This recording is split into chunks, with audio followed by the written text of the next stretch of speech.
That was awesome. Did you like it? Yeah, really like that. Really like that.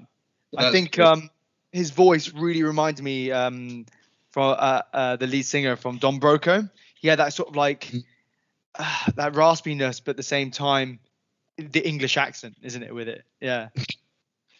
Which works well. I mean, what I'll do is I'll send you both Black Maya, which is my favourite song by them, just to have a listen to after, because it's completely different, but it has the same elements that you're saying that you enjoyed. Has a better intro, better guitar and stuff, but yeah, they're really good. They've been around for ages. They get a lot of listeners.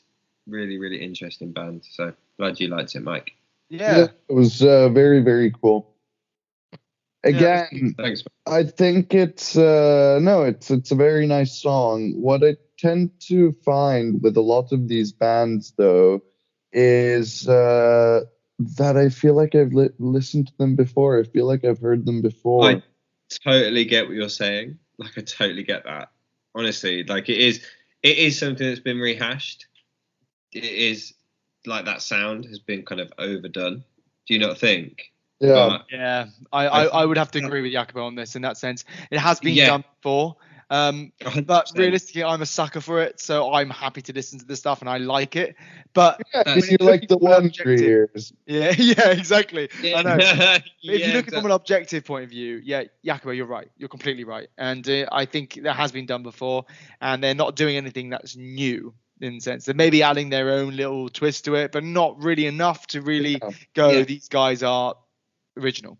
And that's probably why when we get to the ratings that mine's going to be slightly lower than you're expecting, because if you listen to Black Maya, which I will just have to sort of find out really quickly when that was released, but it's a few years ago now, and that's where they had this sort of like, with that song, there's a real unique element to it, which was what got me into this band.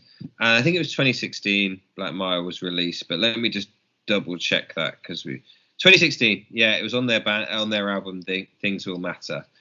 It sounded so much better. Like it was totally different. It was something I hadn't really heard in a rock band before with Black Maya, and that is what really got me into them. But I think they've kind of dissolved themselves a little bit and gone with what they know probably sells. But I will send you guys Black Maya. Maybe we can listen to it on the next podcast. But I mean, that's a different ballgame, basically. That's fair enough. But, I'll definitely take a listen to that when I get a chance. Yeah. Really. One thing is that I do want to mention that it's still a cool sound. Don't get me wrong. This sound is cool, and it's been done so many times because it is a cool sound. I think that's the reason why. And it's well done. Yeah, it's well done. And I think whilst we can say it's not original, whilst we can say that it's been done before, they've executed it really well, and it's done in a good way, and that's why I did like it, and that's why, again, like I was saying before, I'm a sucker for it. In that sense, anyone could do this sound really good. I'm like, yeah, it's awesome, done, love it, kind of thing. Objectively, I think as a rating, I'll probably end up giving it maybe a 6.7, the extra 2.2 because of that sound. But yeah, I would say 6.7 for me personally. Yeah. Cool. So I'm going to give this. Sorry? It's a J-Man. That's what my name is for you now. J-Man, yes. J-Man. J-Man. Captain. I'll just call you. What should I call you? Man? Wait, Ben. That's Always Sunny in Philadelphia, isn't it? Yeah, exactly. J-Man. Captain. Great show. See, now that I have you in front of me, Mike, you do look a bit like Danny DeVito. Wow. I don't want to swear on the show, but I will. You are. Sorry. It's just the hairline, Mike. Coldplay. The hairline. No, I'm doing something about that. I'm taking pills. Not all of us have lucky locks like you, Jacopo. It's the fact that he's 3'4" as well, doesn't help. Yeah. Mate. What? I'm like, my face is towards the ground. He's tiny. No, your head's probably the same size as Danny DeVito. If Danny DeVito ever listens to this, I'm sorry on behalf of No. I'm sorry, Danny, you're awesome, but Mike, not so much. No, I'm kidding. I love you. All right, going back to this song. So actually, I was doing, I was having a gander at their website, taking a gander at their website. They're doing a tour. I think they're going to try to starting this summer. I think the first one's in Cheltenham on the 7th of July. And then they have a few dates coming up in Brighton, Bristol, Birmingham, a couple of others up to London on the 27th of October. So it might be. I'm interested, Jacopo. Where are they playing in London? They're playing at the Dome in Tufnell Park.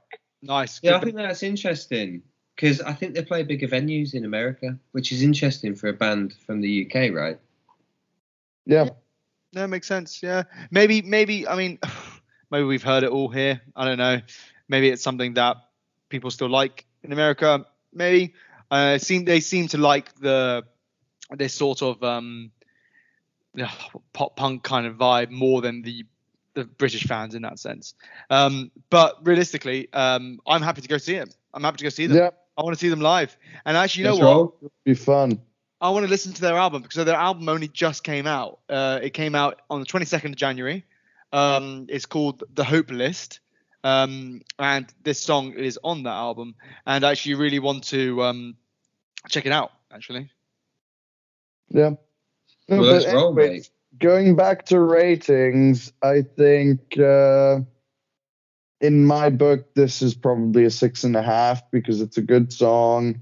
It's nothing new. I'd be interested in listening to Black Mire to see what potential, again, trying not to sound too negative, but what potential they've squandered.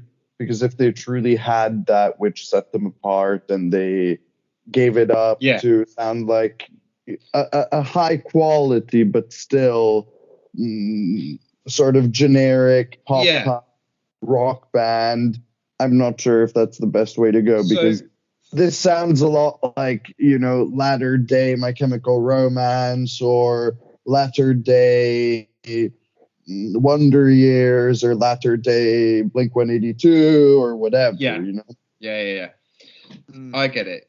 And for me, it's like Black Mire has been a feature in one of my playlists for years and years and years and years. So I do think Black Mire is massively, massively better. And I'd be interested. I've sent it to you. Maybe we can play it next time. Yeah, definitely. Black Mire. But in any case, I mean, don't get me wrong. I'd still love to go see them. I think they're a very good band. They sound great. And it's cool that they did, they're in their own space. And I think that's fun.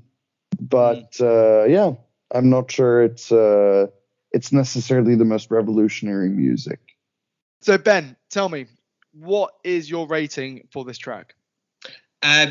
Based on, I haven't really listened to much Lonely the Brave. Again, it's the album that Black Mire's on, which is called Things Will Matter. It's compared to that, it's probably less. I'd give it a 6.7. Nice, cool. For that one, it's good. It is good. Black Mire's better. Song. Black Mire for me gets like an 8. Yeah, cool, nice one. So I think we're going to leave it there now. I think we've gone through all the tracks. The only thing is we are going to leave one more track up called Last Chance to Dance by A Day to Remember because we will be doing an album review of their new album, You're Welcome. That's only just come out. So I'm looking forward to actually talking about that and actually sitting down and actually discussing some of Day to Remember history, some of their albums that we absolutely love, some of the tracks, some of our memories that we've had at Day to Remember concerts, and maybe how they can, move forward in the future. So thanks for listening, and cheers. Thanks, guys. Cheers, Jacopo. That was good fun, wasn't it? We'll see you next week. See you guys. Bye. See you guys. Thank you.